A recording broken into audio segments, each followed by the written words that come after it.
दूसरी पत्नी। एक बार की बात है, एक राजा था जिसका नाम शेर सिंह था। एक दिन वह अपने बगीचे में टहल रहा था कि तभी एक बारहसिंगा उस बगीचे की बाड़ तोड़कर बगीचे के अंदर आकर इधर उधर भागने लगा और बगीचे में लगे फूलों को तहस नहस करने लगा।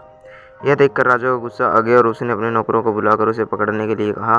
वह खुद भी तलवार लेकर उसके पीछे भागा। अचानक वह बगीचे से बाहर भाग गया। राजा भी उसके पीछे पीछे अपने घोड़े पर भागा। राजा उसका पीछा करते करते अपने राज्य की सीमा तक पहुंच गया, पर वह उसको पकड़ नहीं सका। उसकी वहीं से आगे जाने की इच्छा नहीं हुई, इसलिए वह वहीं पर रुक गया और उसका इंतजार करने लगा। मौसम बहुत गर्म था और उसको प्यास भी लग गई थी, तो वह अपने घोड़े से नीचे उतर गया और उसने नहाने की सोची। पास में ही एक नदी दिखाई दी। वह जब वहां नहा रहा था तो किसी नीच आदमी ने उसका घोड़ा और उसके कपड़े दोनों चुरा लिए। अब राजा के लिए तो यह बहुत ही खराब हालत हो गई। वह अब क्या करे? वह परेशान हो गया। वह अब अपने महल को कैसे लौटे? वह महल को बिना कपड़ों के कैसे जाए? उसे कुछ नहीं समझ आ रहा था।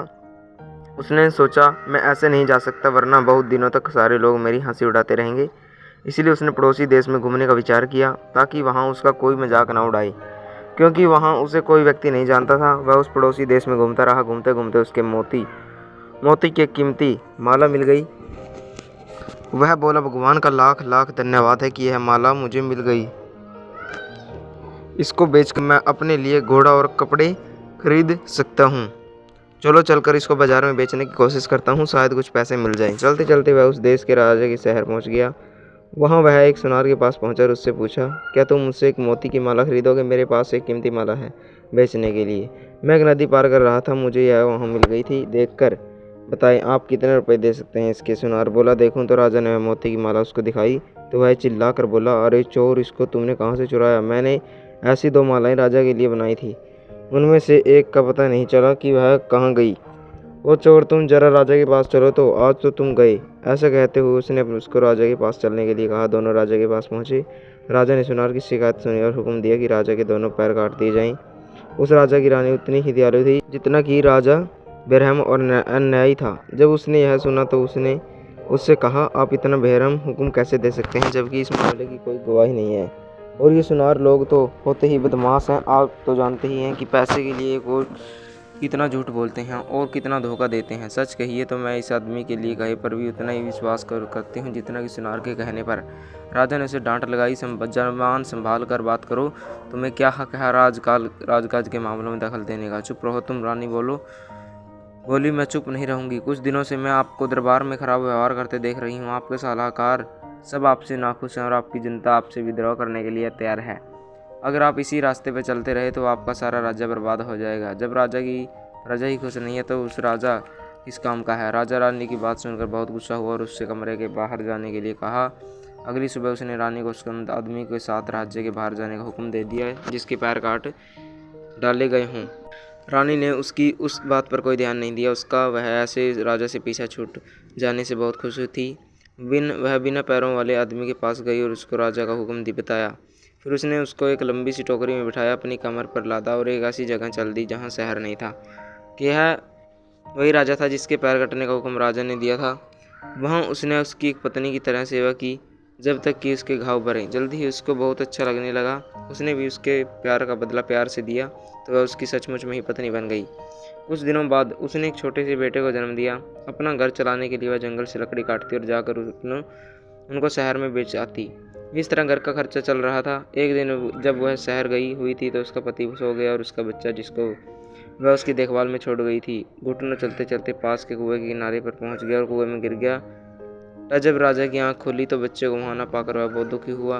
वह तो बिल्कुल पागल सा हो गया। वह चिल्ला चिल्ला कर रोने लगा, लगता है कि मेरे बच्चे को किसी जंगली जानवर ने खा लिया है। अब मैं क्या करूं? अब मैं अपनी पत्नी को क्या जवाब दूंगा?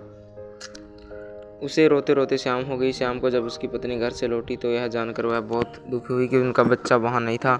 पर वह एक बहुत ही बहादुर और समझदार स्त्री थी, इसके लिए उसने खुद भी धीरज रखा और अपने पति को भी समझाया कि हमारी किस्मत में ऐसा ही लिखा था, दुखी मत होइए। रात को जब राजा सो नहीं सका, वह बच्चे के बारे में ही सोचता रहा।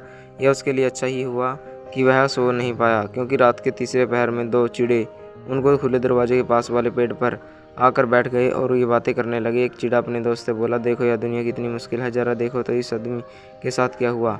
इसको अपना देश छोड़ना पड़ा और अब वह बेचारा दूसरे देश में भिखारी की तरह रह रहा है, जहाँ उसको बड़े अन्यायपूर्ण ढंग से सजा दी गई और अब यह अपने सुंदर से बेटे के दुख में भी परेशान है। इसका बेटा कल दोपहर इस कुएं में गिर गया था। इन बेचारे लोगों को क्या क्या परेशानियां उठानी पड़ती है, क्या इनके लिए कुछ नहीं किया जा सकता? दूसरा चिड़ा बोला, हाँ किया जा सकता है। अगर राजा इस कुएं में कूद जाए तो वह आसानी से बच्चे को बचा सकता है। इसके अलावा इसके पैर भी वापस आ सकते हैं। राजा ने उन चिड़ों की बातें सुनी तो उनको सुनकर उसे बड़ा आश्चर्य भी हुआ और खुशी भी हुई। जैसे ही सुबह हुई उसने पहली अपनी पत्नी को जगाया और उसने उससे रात वाली बात बताई और उसे सलाह मांगी। रानी बोली, आप चिड़ों की बात माने और कुएं में कूद जाएं, क्या पता उनकी बात सच हो जाए। राजा कुएं में कूद गया, जिससे उसने अपने बच्चे की जान भी बचा ली और अपने पाँव भी वापस पा लिए। इस घटना के बाद राजा को अपना वजीर मिल गया, जो अपने राजा की खोज में इधर उधर मारा फिर रहा था। उससे राजा को पता चला कि उसकी जनता उसका बेसब्री से इंतजार कर रही है, इसलिए वह अपनी पत्नी और बच्चे के साथ अपने राज्य वापस चला गया। वह फिर से अपनी राजगद्दी पर बैठ गया और पहले की तरह से राज करने लगा। गद्दी पर बैठते ही सबसे पहला काम उसने यह किया कि अपनी सेना लेकर उस राजा के ऊपर चढ़ाई कर दी जिसने उसके साथ इतना बुरा व्यवहार किया था। वह जीत गया और दूसरे राजा को बहुत शर्म आई। उसको उससे दया की भीख मांगनी पड़ी। उसने उसे बताया कि उस सुनार की वजह से उसे उसके साथ ऐसे व्यवहार करना पड़ा। अब उसको वह जाते ही सजा देगा। राजा ने उसको माफ़ कर दिया और उसको छोड़ दिया। उसके बाद सारे राज्य में शांति और खुशी हो गई। राजा अपनी पत्नी के साथ खुशी खुशी रहने लगा। उसके कई और बच्चे हुए। जब बूढ़ा होकर वह मरा तो लोग उसके लिए बहुत रोए और लोगों ने अपने उसके बेटे को राजा बना दिया।